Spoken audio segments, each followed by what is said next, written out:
Chief justice آزاد جموں کشمیر اور chairman اسلامی نظریاتی کونسل جسٹس راجہ سعید اکرم خان کی زیر سربراہی آزاد جموں کشمیر اسلامی نظریاتی کونسل کا 107واں اجلاس منعقد ہوا۔ اجلاس میں کونسل کے ممبران اور دیگر متعلقین نے شرکت کی۔ اجلاس میں قانون انتقال جائیداد ترمیمی ایکٹ 2021 مجریہ 28 جون 2021 پر کونسل کے باقاعدہ سابقہ اجلاس کے دوران مرتب کردہ سفارشات کی روشنی میں مقرر غور و خوض اور سفارشات کے حوالے سے بحث کی گئی۔ اجلاس میں آزاد جموں کشمیر تعلیمی پالیسی پر، محکمہ ایلیمنٹری اینڈ سیکنڈری ایجوکیشن اور کریکٹر ایجوکیشن فاؤنڈیشن پر غور و خوض کیا گیا۔ اجلاس میں مختلف قراردادیں پیش کی گئیں جن کو اتفاق رائے سے منظور کیا گیا۔ اجلاس میں مقبوضہ ریاست جموں کشمیر پر بھارت کے وحشیانہ مظالم، مظلوم نہتے فلسطینی مسلمانوں پر اسرائیل کی طرف سے وحشیانہ بمباری اور فلسطینیوں کی نسل کشی، انسانی حقوق کی سنگین خلاف ورزیوں اور عالمی برادری کی خاموشی پر مذمت کی گئی۔ اجلاس میں اسلامی نظریاتی کونسل کے اجلاس میں قابض صہیونی فوجیوں کے ہاتھوں بے گناہ اور نہتے فلسطینیوں پر اندھا دھند بمباری،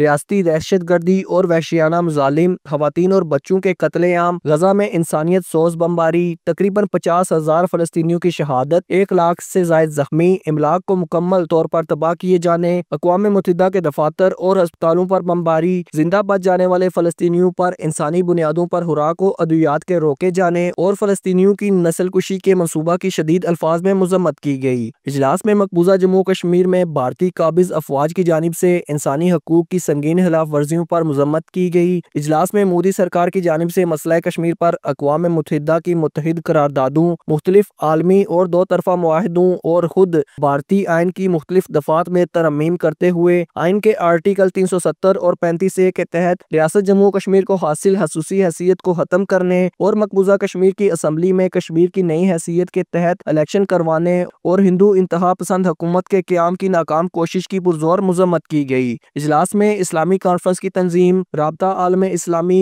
معتمر عالم اسلامی، Amnesty International, International Red Cross اور انسانی حقوق کی دیگر بین الاقوامی تنظیموں سے مطالبہ کیا گیا کہ بھارتی آئین میں ریاست جموں کشمیر کی خصوصی حیثیت ختم کر کے غیر آئینی، غیر قانونی اور غیر اخلاقی عمل، مقبوضہ کشمیر میں انسانی حقوق کی پامالیوں، قابض بھارتی افواج کے انسانیت سوز مظالم کو رکوانے اور تحریک حریت کشمیر کے رہنماؤں کی مسلسل غیر قانونی حراستوں اور نظر بندیوں کا نوٹس لیں اور اقوام متحدہ کی قراردادوں اور مسلمہ بین الاقوامی اصولوں کے تحت کشمیریوں کو ان کا جائز پیدائشی حق دلوانے میں اپنا مؤثر اور مثبت کردار ادا کریں۔ اجلاس میں ملک میں جاری حالیہ دہشت گردی کی لہر کے نتیجہ میں قیمتی جانوں کے ضیاع کی مذمت اور فطرت الحوارج کی سرکوبی کے دوران سیکیورٹی اداروں کے افسران و جوانوں اور عام عوام کی جانب سے جانوں کا نذرانہ پیش کرنے پر خراج عقیدت پیش کیا گیا۔